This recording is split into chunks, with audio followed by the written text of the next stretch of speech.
Hello and welcome to a spooky edition of the Beniverse, where today I am talking John Carpenter's Halloween. Joining me today and for the rest of this series when we cover all 13 Halloween movies is my former roommate from college, Roommate Tris. Hello. Hello. Are you ready to dive deep into the lore of Halloween? Yeah, I am. Yeah, and we're starting off, maybe not starting off in recording-wise because we're shooting these episodes a little out of order, but we decided today, for the first, all you people watching, we should probably start with the very first movie because it's, one, obviously the very first chronologically, it's the first released.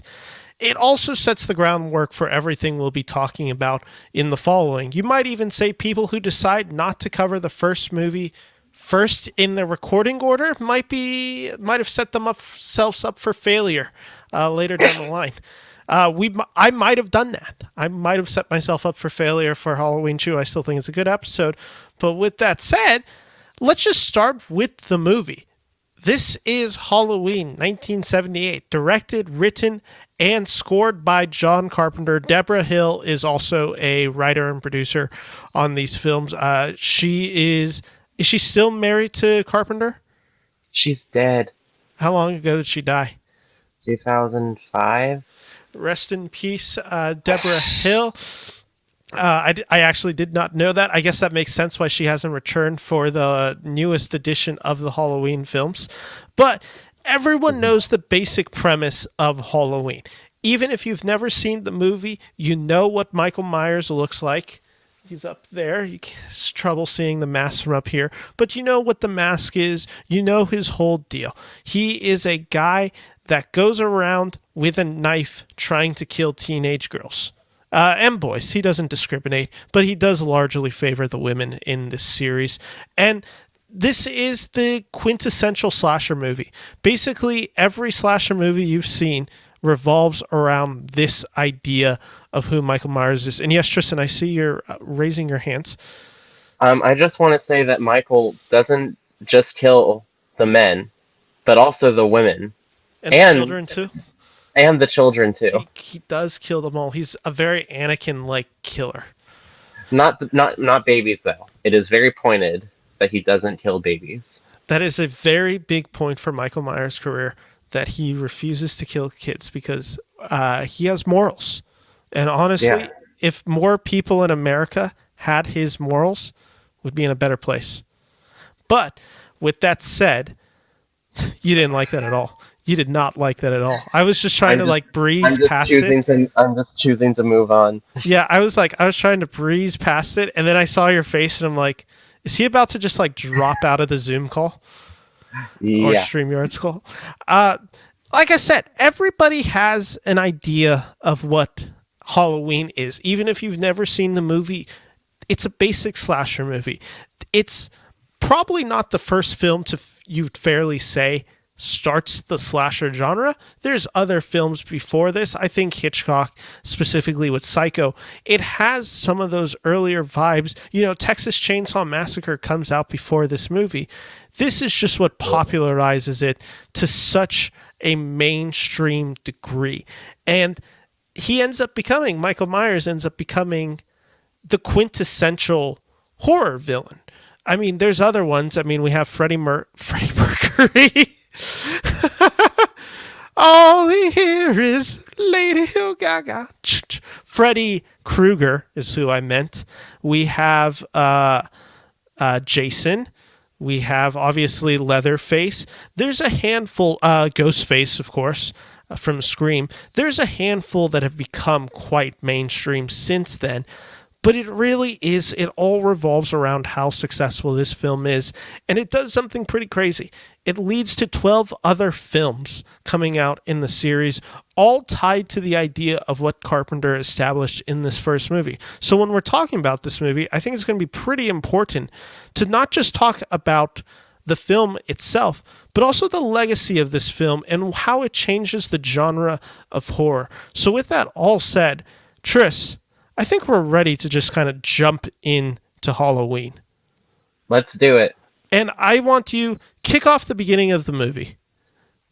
Well, we jump in with the iconic title sequence with the pumpkin. Mm.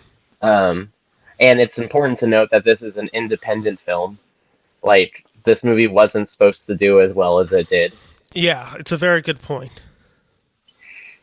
Um, it introduces Jamie Lee Curtis.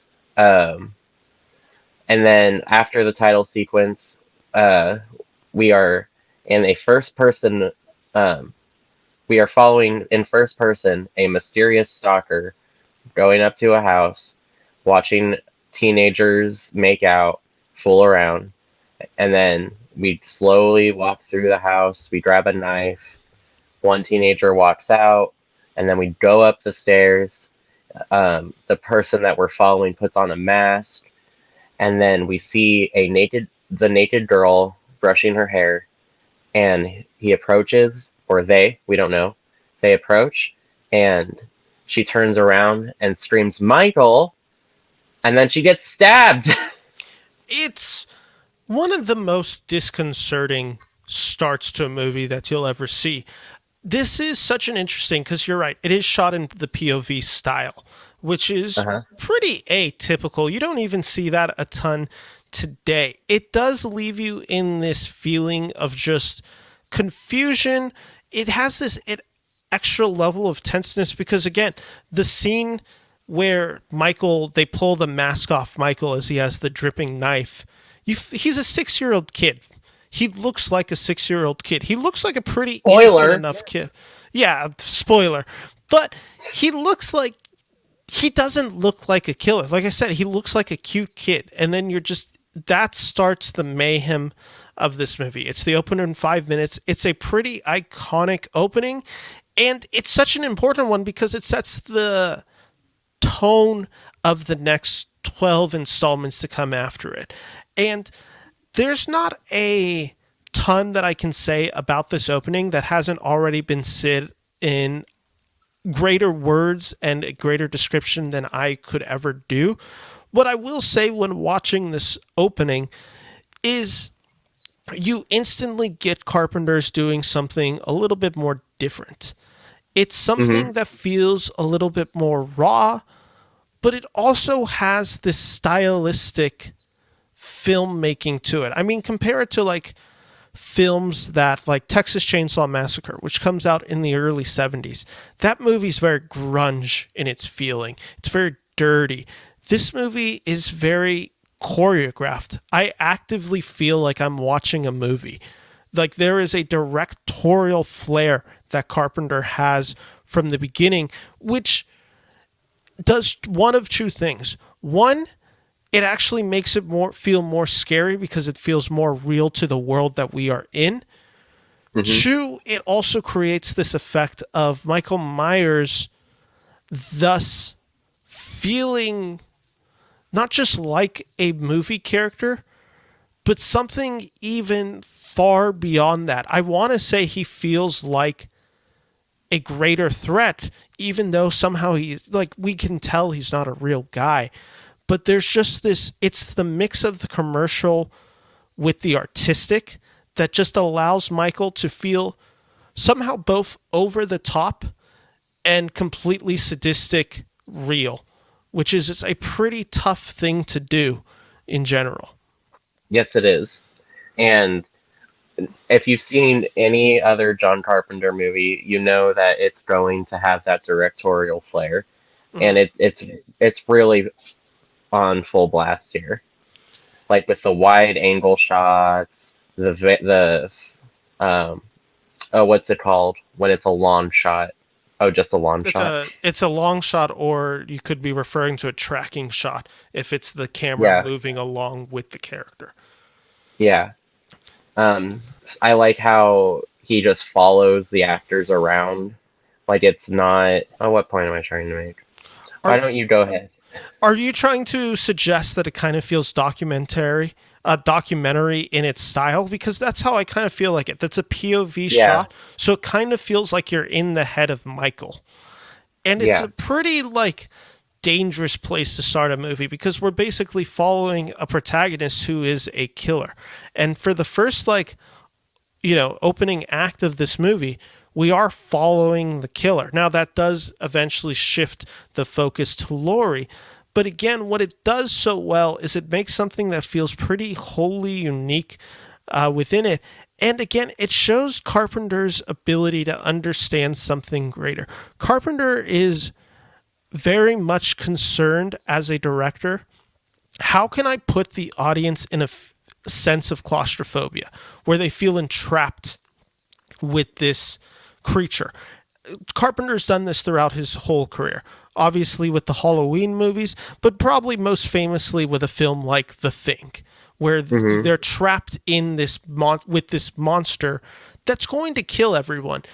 And it's a through line in Carpenter's career. He's very much concerned with this idea of, okay, let's start something from the very beginning. Let's have them trapped. And basically, what are the survival instincts that kick in that allow humans to survive? That's another big theme of Carpenter. He's very interested in survival and what people will resort to in needs of survival. In this movie in particular, Laurie Strode does everything to survive because she takes it serious when she needs to take it serious. The other characters here kind of are just like, Carpenter is kind of judgmental in how he views some of the characters, so he'll kill them because he deems them to be dumber. There's an intellect that Carpenter puts a respect on to Laurie Strode of, this is the reason she can survive and live another day to fight Michael Myers. Yeah, and we can like ignore the like scream rules. You can't have sex, you can't drink, blah blah blah. The other characters don't even really feel a threat. They just kind of laugh it off. Laurie's the only one that feels threatened from the moment that she sees Michael.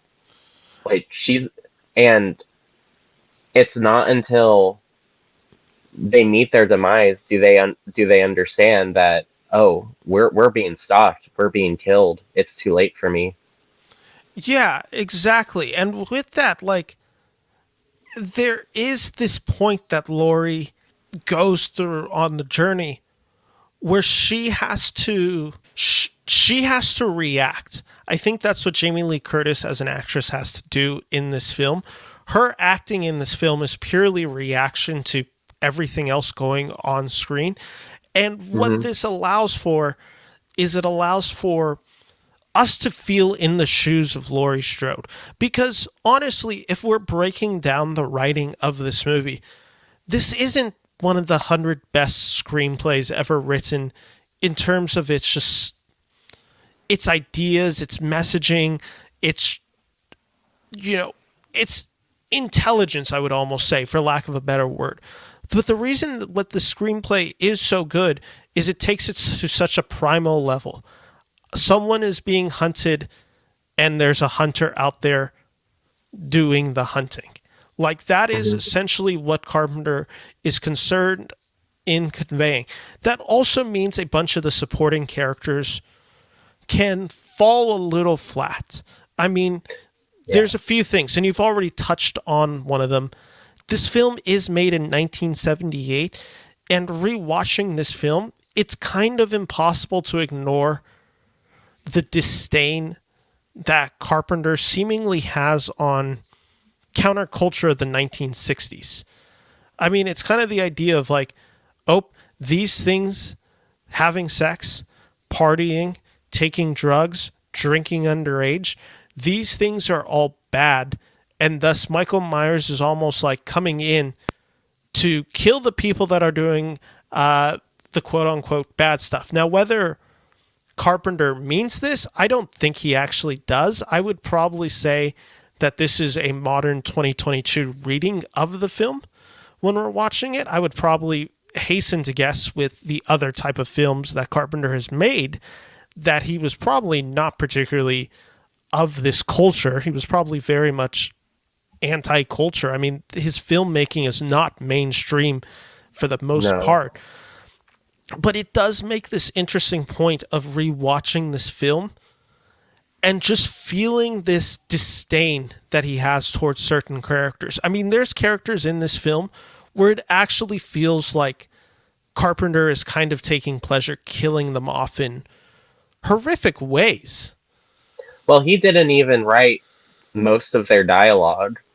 Like, if we're talking about the dialogue between Lori and her friends, that was all Deborah Hill because he didn't even want to do it. Yeah, he wants women to be writing the female dialogue in this movie is his idea. And he was way more focused on Dr. Lewis's monologues about evil and the devil's eyes and these like very atmospheric kind of non sequitur monologues that shouldn't work but somehow do in a movie like this. It's a really interesting point to bring up right now, the Deborah Hill of this whole conversation, right? Because when we're talking about Deborah Hill, we're bringing up a filmmaker who is just as quintessentially important to the success of Halloween and its Hmm. follow up successors. But, when we own the Blu rays, when we own the DVDs, whatever, it doesn't say Jonah Hill. It doesn't say John Carpenter and Deborah Hill presents Halloween. It's John Carpenter's Halloween. She kind of gets not ignored from the narrative, but I think most general film audiences can tell you that John Carpenter was involved with with the first Halloween film. Not all obvious audiences, obviously, but I think a general audience who is plugged into movie and movie history, they're going to know the name John Carpenter much more than they're going to know Deborah Hill. But the thing is, Deborah Hill is kind of the backbone of this series. I mean, I think the reason the film is really good is because of what Deborah Hill is able to convey with Laurie Strode. Would you agree? I do agree. And I do want to note that in Halloween 2, it is presented as Deborah Hill and John Carpenter presents Halloween 2. So even though this first one is John Carpenter's Halloween, like she's still credited for being a huge player in these, and especially in these first three Halloween movies. Um, but her work with Laurie, it still holds up because I still care about what happens to Laurie by the end of it. I don't particularly think the dialogue is that groundbreaking, but it just feels like everyday um, kind of conjecture. It does feel very mundane, but in the correct way that the dialogue should Yeah, feel mundane. It feels like yeah. everyday conversation. What I think is so interesting because you and I we're rewatching all of these films. We've specifically talked about the film Halloween 2 already. And while I don't want to necessarily jump ahead, I do want to mention we see what direction the writing takes when it's John Carpenter kind of willing to embrace what he wants to embrace as a writer, which is you've already pointed it out in this movie. This guy is very much concerned about who Michael Myers is, what this demon is. This guy has no life behind the eyes. This thing is a monster that he wishes he could have killed 8 years ago. It's basically he's conveying evil into the human form. And we Hmm. see what happens when Carpenter, takes that approach with Michael Myers as the series goes on. And, it's kind of largely unsuccessful in ways.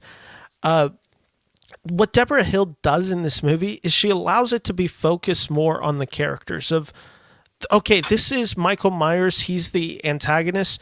We don't exactly know what his whole motive is. We don't need to know a bunch about him. What we need to be caring about is how does Laurie Strode survive to fight, Michael Myers. And Hmm. that's what Deborah's really trying to focus on. Where John Carpenter is really asking the questions, okay, what makes what is this entity that would go around killing people? Can this type of evil even be conveyed by Earth standards. And by balancing those two out, it makes Michael Myers more scary because we don't get enough information about him. And then, meanwhile, Deborah Hill allows the characters to feel real because they're going up against this entity that is just, by all accounts, evil. And we can thank Deborah Hill and Jamie Lee Curtis for really popularizing the final girl. Like, we've had final girls in other slashers, like in Texas Chainsaw Massacre. But as far as, like, we have a central character that we root for, that is carried over into the 80s slasher and 90s slasher and most horror movies today.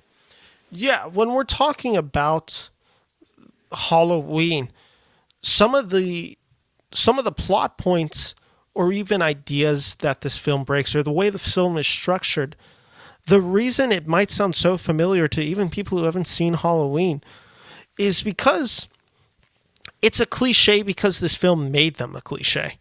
Like, this is the film that basically brings all the cliches from the modern movie going. They all get a lot of them from this movie. That's again not saying that Halloween is the first film to do this, but it is saying a lot when this film is made on a $250,000 budget and it makes $80 million worldwide. It does tell you a lot about how popular this film was, especially for 1978. It's like this independent film just became iconography overnight. Well, not overnight. It was kind of a sleeper hit, I believe. But it became an icon. Mm-hmm. And it's so interesting to compare Carpenter's work to the other auteurs who are making films at this time. I mean, if you're going by the guys who come out of the 70s with basically becoming some of the biggest names of all time, you have obviously Steven Spielberg with Jaws, Close Encounters. You have George Lucas with Star Wars and American Graffiti. You have Martin Scorsese with Taxi Driver, Mean Streets of New York, or Mean Streets, and then is it New York, New York? I think he makes this decade with Raging Bull in 1980. You have like Francis Ford Coppola with The Godfather, Apocalypse Now. You have Woody Allen even with Annie Hall. There's a bunch of these filmmakers coming out of this era who all kind of get this really huge success early on in their careers. And they're kind of just from that point on given the creative freedom to shape the 1980s in filmmaking. I mean, for better or for worse, every movie in the 1980s that is a horror takes some inspiration from Halloween. I mean, some of the more blatant, obvious ones are ones like Friday the 13th, but even films that feel different, don't feel the same story, like Nightmare on Elm Street, they still take the basic premise of not even who Michael Myers is, but what Michael Myers is and what he does, and Freddy does that in his movies. Even if it's not necessarily the exact same, that same style is there, and they're all capitalizing it. And that's what all these directors are doing. Every film in the 1980s that is sci-fi is trying to be the next Star Wars. And every war movie is largely based on Francis Ford Coppola's Apocalypse Now. It's just so many of these trends echo that it's really interesting to see where it all starts off with Carpenter. And again, he's so different from his peers. I mean, look at the difference between even somebody who the year before has the biggest movie of all time with George Lucas and Star Wars. Look at how different those sensibilities are as filmmakers and as people, and yet how popular they became with the mainstream audience. Yeah, sorry. I was just enthralled listening to you. Thank you. I let me throw you a question, because I didn't actually throw you the question. When you're hearing this, with what I'm saying, what do you think makes Halloween so popular with audiences in the 1970s? Like, what is it about Halloween that just captures the imagination of moviegoers all all watching this movie for the first time. Well, I think you touched upon it with the screenplay, but what still scares me about Halloween is how mundane the like daytime portions of the movie is. Like this is just some regular town. This is just some regular girl who just so happens to cross his path and suddenly her life is at odds. And it could happen to anybody. It could have been you. It could have been me. It could have been someone in our family. Mm. And it's so timeless in the sheer life or death fight. Yeah, the cinematography of this film is such an interesting point to bring up because I hadn't actually thought about that till you mentioned it. Again, this comes from the fact that we've been watching all the Halloween films. Most of these films are shot at night. Hmm. Like they are. Halloween 2 is largely at night, if not entirely at night. This is a Hmm. film that actually is like, oh yeah, here's Haddonfield, Illinois. Look how boring it looks. Look how much this looks like any suburban neighborhood in any part of America. Look And how when, much this looks like Pasadena. yeah, it's just like, we've all lived in neighborhoods similar to that, or at the very least, no neighborhood similar to that. And in establishing so much of the film during the day, because that's how much, like, the film is actually largely takes place in the day, which Hmm. adds to not only this mundane feeling, but it heightens the sense of reality when we're watching this movie. Because again, when everything's dark, when it's at night, you're just like, oh, they're in a house, they're in a dark house. It's supposed to make me jump, it's supposed to scare me. Some things are supposed to pop out. There's a suspense of disbelief that you have when watching the movie. That doesn't mean that a movie entirely shot in dark isn't scary, but it means you're now kind of knowing you're watching a movie. Like, oh, this is now designed to make me jump. When you're Hmm. shooting it in the day, it's like, oh no, like this, I could go outside my house right now and it would look exactly like Haddonfield. And for all I know, there's a killer like right down the street. It brings. Meanwhile, meanwhile, there's children running around trick or treating. There's other kids going to school. Like there are just monsters out there in your day to day life that you could just so happen to run into. And if you're not paying attention, you'll end up not like Lori, you know? There's an awareness to the character of Lori that allows her to basically be on top of it because she's the only one who's not only noticing Michael, but is actually seemingly scared of this entity that she's seeing. Everyone else is Uh-huh. either like, oh, this is just a weird grown guy in a mask, or oh, it's Halloween. Why think about it even further?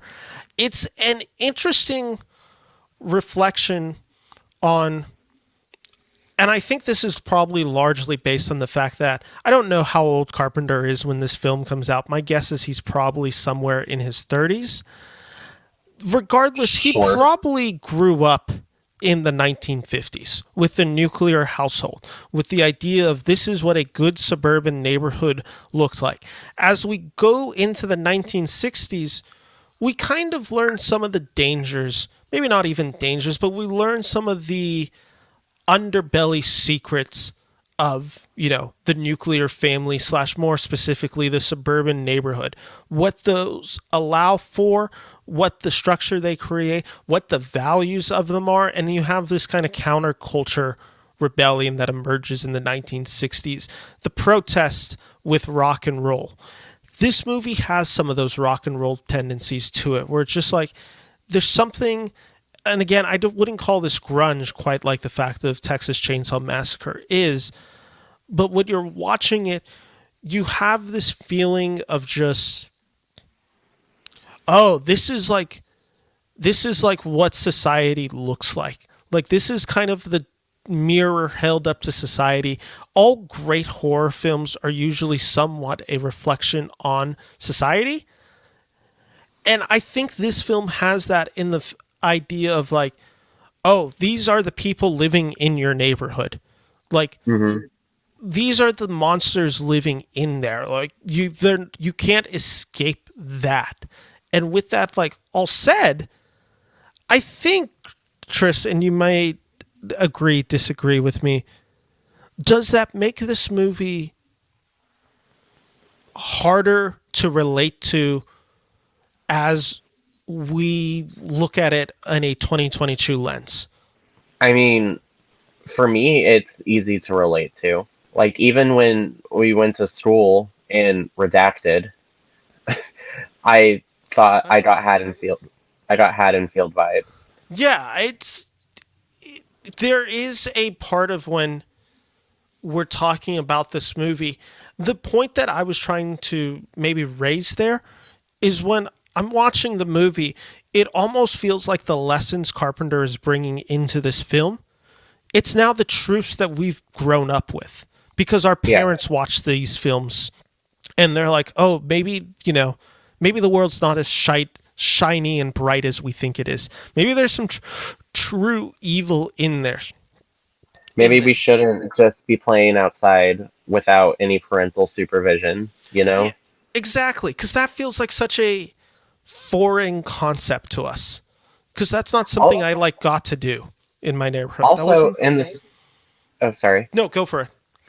Also in the 70s, not related to film, but the rise of serial killers. Like, this movie feels pointed in when it's released. Hmm. It's not like Psycho when it came out in the 60s. No, this is like the height of the East Area Rapist and the Night Stalker. Zodiac, Yeah, Charles Manson and the gang in L.A. You're right. and like Because go for it. Sorry, go for it. and this idea that this could happen to anybody is a terror. It's a horrifying thing, and it's just then coming out about all these awful things that people do to each other. Yeah, I think you hit on a really interesting point, and again, one that I hadn't thought about, and it might have been trying the one that I was trying to allude to when I was saying like there's a darkness to this film that is hard to describe, and like the change of the 1950s to the 1960s values, and that is what it is. That is what I was trying to look for, and I couldn't put it to words. It's the rise of serial killers. All of a sudden, like Psycho seemed like a foreshadowing of what was to come with the later 1960s, early 1970s with the rise of serial killers. Hmm. This is kind of the sequel to Psycho in many ways. Maybe the thematic sequel to Psycho is probably the better way to phrase this, where it's like, Kind this of like is. how Scream is the generational sequel to Halloween. Yeah, exactly. Like this is like the next step of it. And Scream's such an interesting one because it ends up connecting with this next generation of psychopaths, which is not only are they sociopathic, they're also just on the internet and they're Hmm. memers and they're cruel and they're They're on gamergate. 4chan. Yeah, exactly. They're Gamergate, they're 4chan, they're in the YouTube comments, they're making bots, like all this They're crap. not Like subscribing below. they're not subscribing to this channel. Make sure if you're liking this review of Halloween to like and subscribe to this channel, the Beniverse. But yeah, it is so interesting to see where the films can get thematic sequels because if you could easily say this is the foreshadowing of the serial killers. This is the serial killers now with Halloween. And then 20 years later, this is what serial killers are going to look like for the next 20 to 30 years. And they're going to be yelling about The Last Jedi on any YouTube video for the next rest of our lives. Hmm. It's an interesting theme to look at when we're talking about this movie. I want to switch over to an aspect of this movie that we haven't touched on yet, and it's probably maybe my favorite aspect of this movie. And it's again relates very much to the idea of the rise of the serial killers and us trying to grapple with what that is and what they are. And that's the Dr. Loomis aspect of this movie. Hmm. This is the part of the movie that I've always thought is the scariest because, again, this is where it feels the most real. This is a guy who can look at somebody else and say, there is nothing redeemable about this guy. There is nothing good about him. He is a pure force of evil. The best thing we could do right now is to shoot him and cut off the head and then bury it and dump it in the ocean type thing. Like, that's the reaction Dr. Loomis has. Not word for word, obviously, but that's the vibe he has whenever he's talking about Michael.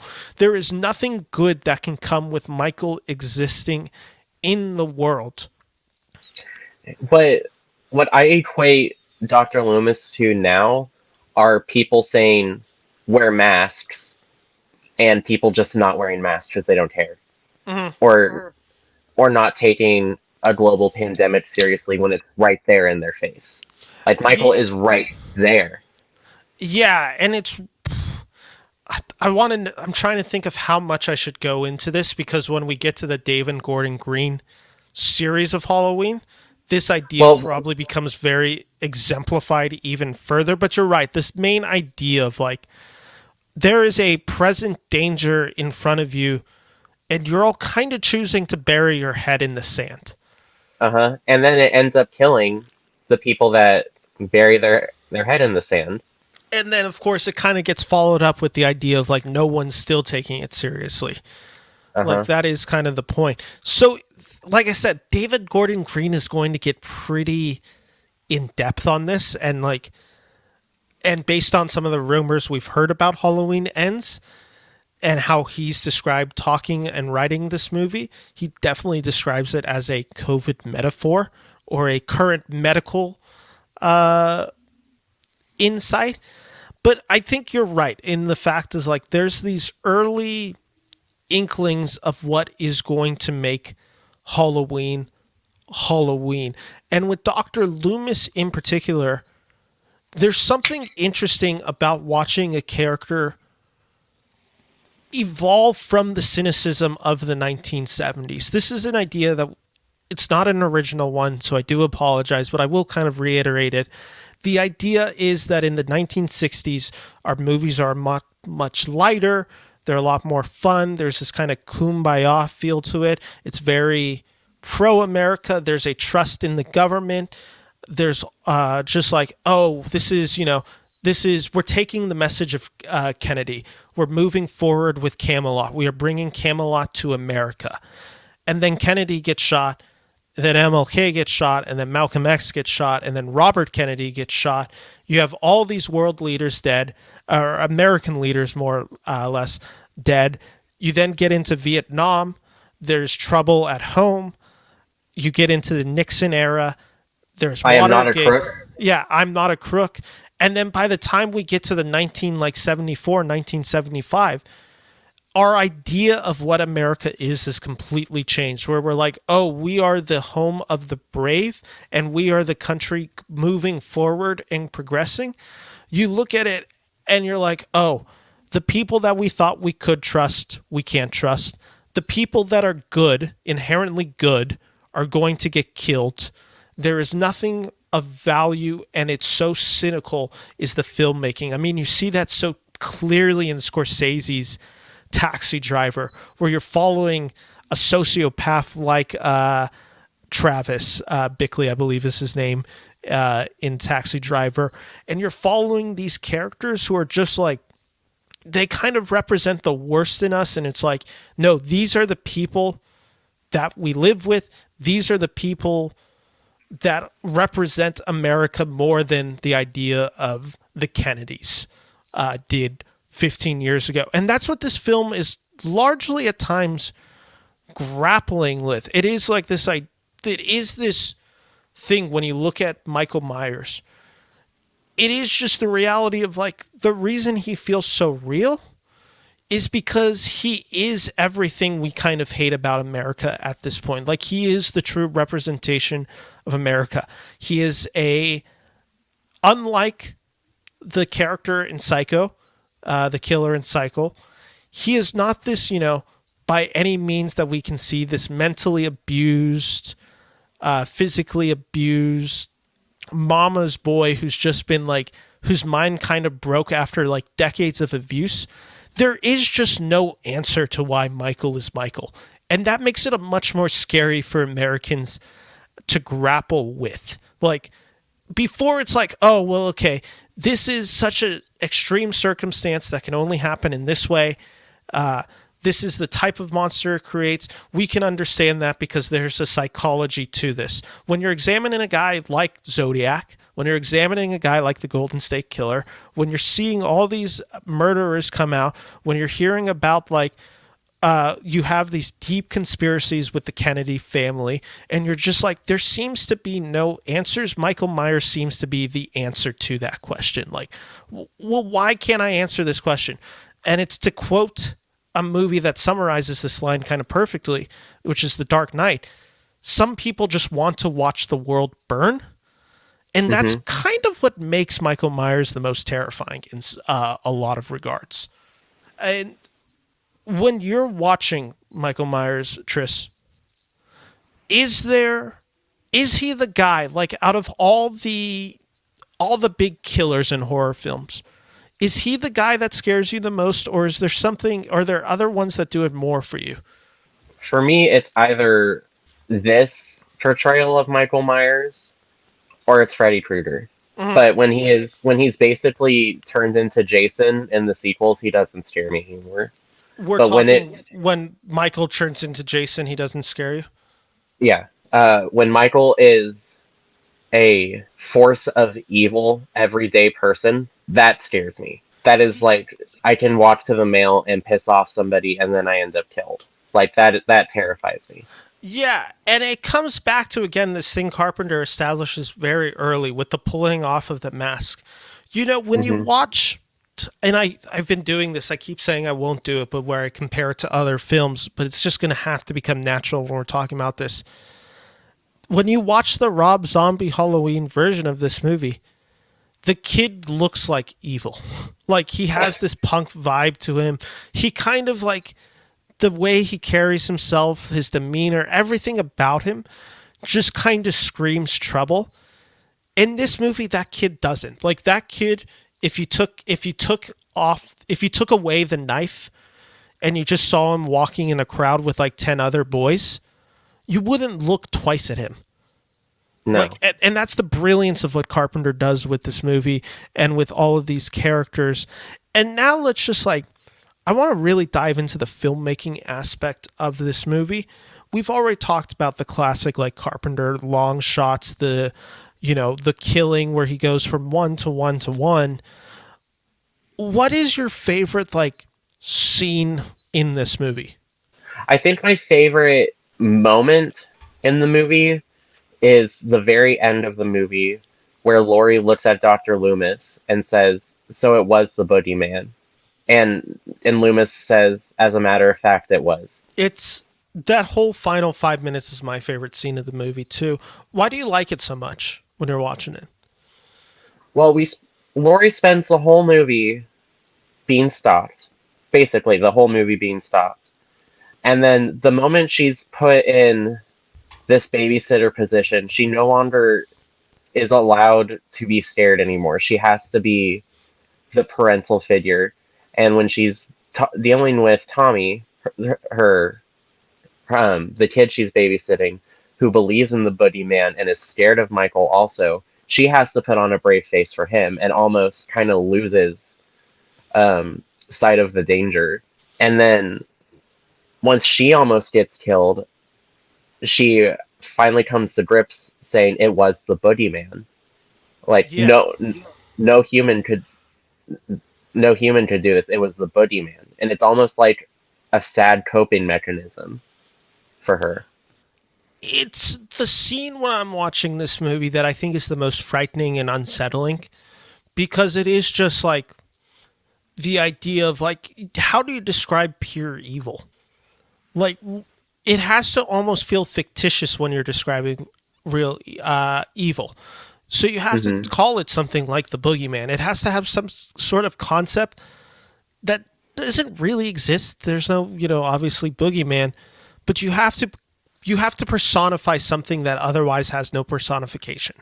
And it's the thing that makes Michael Myers the scariest along with just like and we'll get into this now. The kills Michael Myers does in this movie are really terrifying. Not even necessarily, they're not bloody, they're not gory, they're not overly violent. They're pretty tame to to look at. You could take any of these kills out of context, watch a scene, and someone would say, why is this particularly scary? And then you can watch the movie and understand that, like, it's just the way Michael Myers moves and examines and how he kills. It's the deliberate action after action of his killing that makes it scary. It's that focus that he has. There's just one where he moves his head just to kind of examine what he's done. He just turns his head to the left, turns his head, looks up, like kind of is just examining. And it's almost like he's studying. He's like, how did I kill? How did this affect this? What can I do next? And he never says anything. Michael Myers is very famous for never saying anything.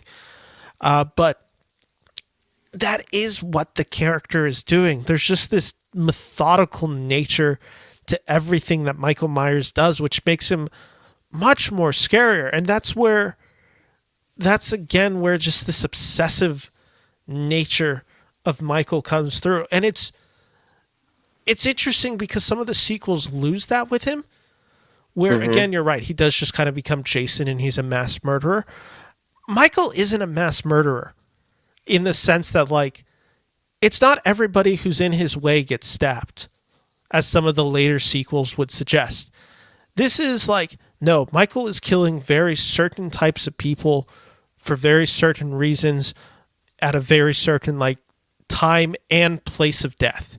Like, there's something so unnerving about that when he's just going through and it's just like, you know, he'll just stab somebody and then he'll hang their body up. It's because it becomes so I don't know how else to use the word, but it becomes so John Doe in 7, where he kills somebody, right? And then he's like, this is going to be a game later on. When when Laurie is running around the house, she's going to find this guy nailed to the wall or, you know, punctured to the wall with a knife. She's going to find this guy hanging, all of this stuff. And it's just like, he's playing mind games with her. So there's this psychotic nature to him where it's not just this guy killing to kill. He's also like, how can I torment? It's a pretty impressive thing. I think it's time to do our 5 favorite kills in the movie, or 3 favorite kills in the movie. What are your 3? Well, my point about the kills yeah, go for it. Oh, yeah. Not to be too redundant here with using the word mundane, but how does Annie die? She gets in her car, and he's waiting for her in her back seat, and she's just non-suspecting. How does Linda's boyfriend die? I think his name is Bobby? Bob? Yeah, I think that's right. Something like that. He's trying to find his friend. He opens a closet door, and then he gets stabbed. Mm-hmm. How does Linda die? She thinks that her lover is coming back into the room. Like, it's not anything that is extravagant. It is just, like, things that one does while they're in their house.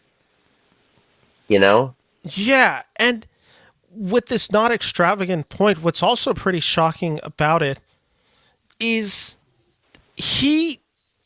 yes, he is strong in this movie, right?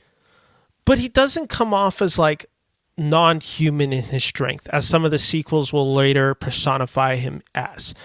This guy still feels human. Like, yeah, he gets stabbed and he falls. Yeah, like, he can still take that type of damage, which other Halloween films have even suggested that Michael really can't feel pain / take that type of, you know, that doesn't affect him. In this movie, it's like, oh no, every time, you know, Laurie gets like a hit where she like stabs him in the eye, he goes back in pain. Like that is still a human being under that mask. And again, it's just like, you're right, everything feels so much more real when you do that. So can you rank your favorite kills as I try to find my list? My third favorite kill, I think, is going to be the sister at the beginning. Okay. That would be my second. It's not my favorite kill in the movie, but it's right up there because of what it does to establish the tone of the film. Yeah. But please, what's your reasoning for having a 3? Is it just it's good? The same that you just said. Okay, then what's your number 2? Oh no, please. If you said, sorry, I interrupted you twice there because I'm looking for my list. You had a but to what I was saying? No. Oh, okay. Uh, my number two is going to be Bob, for the reasons that we said, where he's methodically looking. He's doing that dog thing where they cock their head when they're curious, Mm, and he's thinking, how is this going to play into my plans in the future? How did I yeah. kill him? And then what was your number three? My number three is going to be. Uh, sorry, I'm trying to find like a list of the kills so I remember it. Uh, it's probably the kill in. Oh my god, doesn't he kill a police officer? What's the police officer kill in the final act? He kills 6 people total in the movie, and I'm trying to find. This is such bad plus. I don't think he kills the police officer. Okay, there's 6 kills in the movie. Do you remember all 6? His sister, Yeah, sister. the um construction guy who has the overalls, Mm-hmm. Linda, Annie, Bob, and I think that's it. The cop you're thinking of is in Halloween Kills. Oh, maybe you're right. What is the? Can you explain the difference between the 2 girls you mentioned, Linda and Annie? Annie gets killed first, and she's getting into her car to go meet up with her boyfriend. And Michael comes up from behind her and starts to strangle her before slicing her throat. Yeah, okay. And then the other one is the one that's the iconic, probably both of our number ones. Then let's see. My list would be the number 3 would be the one you just mentioned with I believe the character's name is Bobby. Yeah. That's the one where it's just like it's the way he looks at him is so disconcerting. Like you already said, we already talked about our number 2. Is it fair to say we probably have the same number 1? I don't have the same number one as you. You don't have. Okay, so my number 1 is the one where he comes in as a ghost. Yeah, I get why number that is an iconic kill. Like it is probably the iconic kill of the movie. Yeah, and it like for me it also points to Carpenter's kind of sick devilish humor. Like that's a Hmm. very again, it's something that you'll see later on with The Fog. It's something that you see very much in They Live, Prince of Darkness. He has these moments that just feel very like overtly comedic and played for comedic timing while still being very scary. So it's just this unnerving laugh that you're having, like realizing Michael is under there and she's just thinking it's her boyfriend. It's a great just like it's such a good one because it's probably the longest we get with Michael performing a kill where he's just kind of sitting there and just kind of letting it happen for a few minutes and then the kill happens. So it is just Uh-huh. like you're kind of wondering when that scene happens. Like, obviously, you know what's going to happen, but you are just waiting for it to happen. So it's a great moment of tenseness mixed with the humor that Carpenter can do so well. So, what's your number 1 then? My number one is the Annie kill in the car. And the reason why it's my number one is she's this character who is the smart ass, the smart Mhm. mouth. And how does she die? She gets her throat slit in the middle of her screaming. So that way she can't talk anymore. She's basically been silenced. Yeah. And it's kind of what you were saying, that devilish humor, but in a way more sadistic way. Mm. Like Yeah. this I see. character also has antagonized Michael in previously in the movie when she wasn't taking him seriously as a threat. So he plays with her first. He's actually stalking her for most of the second act Yeah, it feels over at the personal house. for him. Uh-huh. And so he takes his time to strangle her before finally he gets fed up with her screaming and slices her throat. Mm. Like I think that's him being the most sadistic to me. It's a good one. Like I said, the sadistic one to me is always the turning of the head. Like, that's to me, like, if you mentioned that the ghost one's probably the most iconic kill, it probably is. The one that I always think of in this movie is the head churning. I just like, to me, that's one of the creepiest scenes. And it's one that actually the movies end up kind of losing as they go on. It's another weird thing that's just like, why doesn't he do this thing where he kind of examines the victims? Uh, I think we're basically coming close to wrapping up our discussion on Halloween. But before we do, uh, we already talked about this iconic ending that, it ends up setting up what the series is going to be. It makes it even scarier because you're like, this guy can't die. And it's like, is he the boogeyman? Well, yes, he is. All of that. What else, like, when you're watching this movie, Tris, do you just like, what's the takeaway when you're watching this movie when it comes to its end? That evil can never just, it can't be stopped. Mm-hmm. Like, he gets shot 6 times. We're led to believe he's human. We just saw his human face. And where's his body? It's nowhere to be found. It could be here. It could be there. Like, as we're seeing all these different locations of the movie, it could be anywhere. And he's still alive. He's still breathing. Yeah. And that's frightening. And it's done in a way more nuanced way than some of the later movies. Yeah, it's so sadistic in its nature, and it hits back to kind of the cynical ideas of the 1970s, and it's probably what made this movie honestly quite popular. It's the idea that evil can only be kept at bay but never killed. Uh huh. And that's what the ending really represents. You can do everything you can to stop evil. And yeah, you can you can stop it for a little bit. It's always going to come back, and evil will always maybe never triumph over good, but the whole reason it will never triumph over good is because you're keeping at bay. And the exact second you stop losing that and you just accept evil to, take over, evil will always take over. It's not the other way around where it's like, oh, good will always triumph. Evil will always triumph unless it's up to the good people to stop it. Mm-hmm. I'm very much paraphrasing a quote from, I think it's a Goblet of Fire that I think uses one that's very similar, where it's a Dumbledore speech about keeping evil at bay.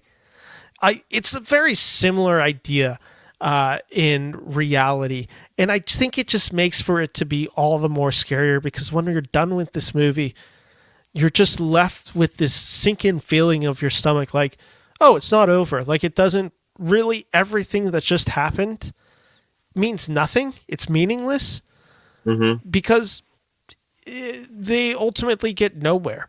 Yeah, is he stopped? Yeah. Is he probably going to come back? Well, maybe not what they knew of that time, but ultimately he is not defeated. And Right. that's very true to life at times. And yeah, it's what I love about this movie is the cop out ending would have been to kill Michael. That is what the cop out ending for this movie would have been. Every horror film of the 80s usually plays around with that idea where it's like, oh, the main villain's actually dead. And then it's like, then it became the thing, and it's a thing that again gets all contributed to Halloween. Freddy Krueger's not actually dead. Jason, I don't recall, but I don't think Jason dies at the very end of the first Friday the 13th movie. Well, Jason's not the killer. Yeah, His I know. mom is. Sorry, Jason's mom does not die at the end of the first Halloween movie. She does. Does she? She Okay. gets, she gets beheaded. Does she? She's Okay. dead. She's Okay, she's dead. dead, Dead. dead. So she's dead, dead. And then, but like I said, Freddy is not dead by the end of the first movie. So it's again something that's just, it's something borrowed from Halloween and what Carpenter does. And I think it's what makes it so brilliant is how dark of an ending that is and how much more scary that makes it feel. With that all said, those are my final wrapping up points on Halloween. Tris, do you have anything else that you want to say before we get to our closing topic? The acting in this movie is very hit or miss. God, it is so hit or miss. That is like the issue that I didn't want to bring up with this movie because I think it's so unfair. Jamie Lee Curtis is about basically better every time she plays Laurie post this. I don't even think she's that bad in this movie compared to her friends. I think they're all pretty bad outside of Loomis. I think Yeah. Laurie is, or Jamie Lee Curtis is the one that gets to grow the most as an actor as the series goes on, to the point where I think when Halloween 2018 comes out, I think she's actually magnificent in that role. Yeah. She kind of has the Luke Skywalker thing, where it's just like Mark Hamill is not the best actor in 1977, and then by The Last Oh, Jedi, okay. he's a great actor. But For a yeah, second, I was going to be like, it's. I agree. It is an aspect of the movie that I kind of maybe chose to ignore. But yeah, well, some of the acting is a little rough from scene to scene, especially with the teenagers. we don't really watch this movie for the acting. No, We don't you really don't. watch horror movies for the acting. No, It's you just really don't. there are some lines in this movie that me and my friends like to quote at each other because they're written so clunkily and they're delivered so poorly. I always forget my math book, my chemistry book, and my French book, and who needs books anyway? Yeah, there's some writing in there that is rough. I've also just never believed any of them are actually teenagers. Like that's always been Well, like the weird thing with Laurie when I'm watching her. She does not look 18 or younger. Jamie She Lee was 17. I know, and it's so weird to me that she was actually the age that that character is supposed to be. She looks so much older. I'd say she looks like a college student in this film pretty easily. That could also be how she's dressed, because she's dressed to look a little bit more. They definitely make Um, her more moderate compared to some of her more yeah. other friends. Again, kind of that value thing that Carpenter puts on it all. With that said, though, let's kind of wrap up our conversation of Halloween there and get to our final topic, which is the great debate. Which, Tris, I sent you a question earlier this week via text that I wanted to see what your answer was. My question for you was, how would you survive a Michael Myers attack? Break it down in as I much detail as you want. First of all, I would not drop the knife twice, I would like duct Lori tape did. it. Yeah, duct tape it to your knife or to your hands. Knife on knife action. Knife on fists. You gotta Like do the go. knife on knife cross. So Uh huh. whatever way it comes, you can just like kind of like a throwing Um, star. I would never run back into a house. Yeah, because eventually the killer can trap you. Yeah, I would basically just run until I couldn't anymore, or until someone else got in his way. Yeah, I mean, You I can't don't know really if you escape survive him. that. I don't know if you survive that, to be honest, man. Me? Yeah, like No. not saying like the running part of it, but I mean like more of like the there's an athleticism to it that I think Michael Myers is a sneaky good athlete. I just don't think that it is a plausible or fair question to ask. How do you survive Michael Myers? I would agree, except that I think there are some answers. So let's kind of break it down scene Okay, by fine. scene. You can never have sex. You cannot drink booze. You can never say I will not be back. There, you have survived Michael Myers. Yeah, you're right. Let's break it down scene by scene what you would need to actually do in a Michael Myers attack. Let's treat it like a bear underwater attack. What's it called? A bear What's underwater? the joke from SpongeBob? A sea bear. So obviously you have to draw your protective circle around yourself, otherwise Michael Myers will kill you. Okay. No, let's see. Let's start from the beginning. You wouldn't run into the house. I would run No. into the house. Why would you run into the house? There's so many weapons available to you. There's so many obstacles No. that you can throw. You'd be so dead. Why would you fight back? You You should know, never fight back. you know what?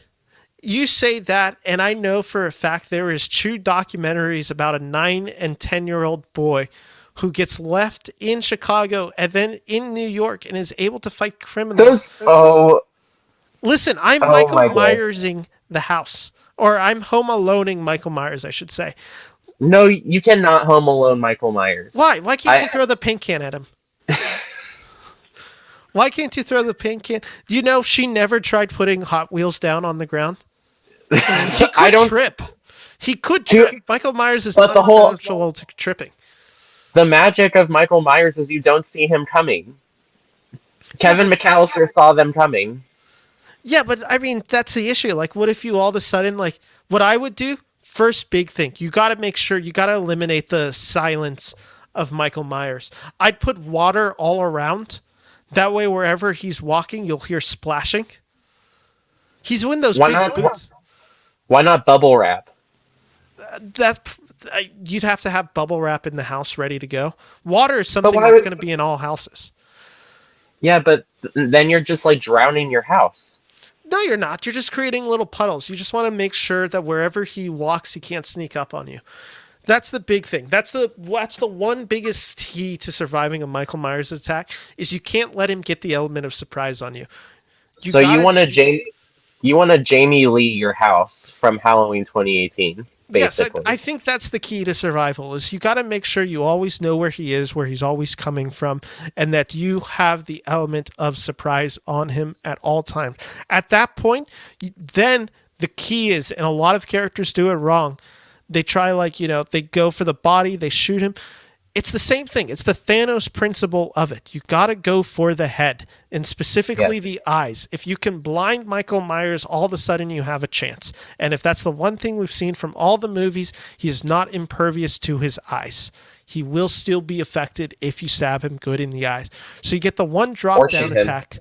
Yeah, or shoot him in the head. But like I said, it's a lot of these things where you watch him, he just gets shot like in the chest. You're not aiming for the chest, aim straight for the head. You got to do everything. I think one of the other things that I would do, straight up, you got to use an axe. That's what Jamie Lee Curtis discovers by 2018, and I believe that's how she kills him in H2O as Yes. well. You got to And cut it's off a the good head. moment. You You got to have to cut cut off off the that. head. It is You not an cannot option. you cannot not watch him die. You have to make sure he is dead. You The have to moment make sure. And even when the head's cut off, you chop again. You chop again. You but chop as we again. learned in Halloween Resurrection, a masterpiece, you have to look under the mask to make sure that it is Michael Myers. Yeah, because of course, like, yeah, it's another stupid thing that they do. Like, you gotta make sure, you gotta identify who you've killed. Because otherwise Michael is going to know that he needs to disguise himself. Yeah, and then you got the situation where that Buster Rhymes has to now kung fu kick Michael Myers. And if you're in a fight and your only way of survival is Buster Rhymes kung fu kicking Michael Myers, you're screwed. So you got to make sure you get the head first. Are you screwed though? Because Busta Rhymes lives. Yeah, but that box office is going to be terrible for you. You also want to make sure it's Okay, cinematic. but you know what? I don't think Busta Rhymes' career is hingent on the success of Halloween Resurrection. Yeah, but you If want to make sure anything, you got if to make sure anything, it's like cinematic, man. if anything, Busta Rhymes is a household name because of this. How dare you? He's a rap legend. Let's think of like the other ways because we learned fire cannot stop him. You can burn the guy alive and it won't affect him. Well, I mean, fire could probably stop him if you actually stayed and watched the body burn. Yeah, but it's the same issue where you got to make sure. That's why the head is the only clear solution. You cut off the head, you have a really good chance. So you make sure you eliminate all the elements of surprise, whether that's throwing stuff down at every entrance you have. Which that's why I think that's why a house is better than outside because if you're outside, he could come in from anywhere and any direction. You cannot solidify unless you can get to a pond quick enough, and then you got the water thing going for you again. But again, if you're just like walking around in a neighborhood, he can get you from any direction and you're dead. That's why you gotta eliminate the surprise, go straight for the eyes. Once you got the eyes, then you gotta chop off the head. It's the only way Uh, of survival. I just kind of call folly to this idea that we go back and fight him. I would just get the fuck out of there. You could just do that, but like I said, he's always going to track you down.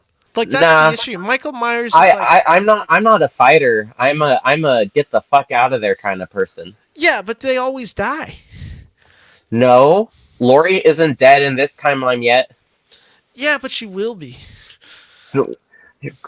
Her I guess it's in the second timeline. Actually, she'll die. I just, like Yeah. I said, it just, I don't know. You gotta stand the chance against him. And I think, Well, for I'm instance, not. I think it's easier to kill Michael Myers than it is to kill Freddy.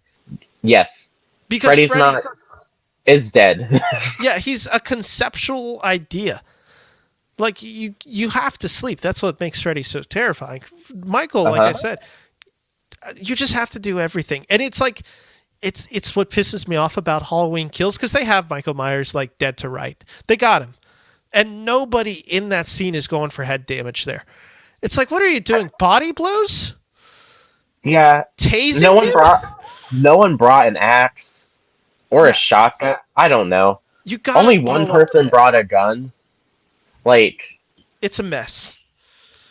Killing Michael Myers is not going to be a clean experience, but it's the only way to survive is go for the head. Thor taught us that, but killing I Thanos, don't. that's how you kill monsters. There is no timeline where Michael Myers has been killed, except Te- for Rob Zombie's Halloween 2. That is it. Technically, Halloween 2, the original one, until they reboot it, nor continue on with the sequels. Yes, and that's what I said when we filmed Halloween 2. But listen, if we're going by the timelines and this logic, how Michael Myers cannot be stopped. So you get the fuck out of there. I listen. Agree to No, you disagree. listen. You gotta fight.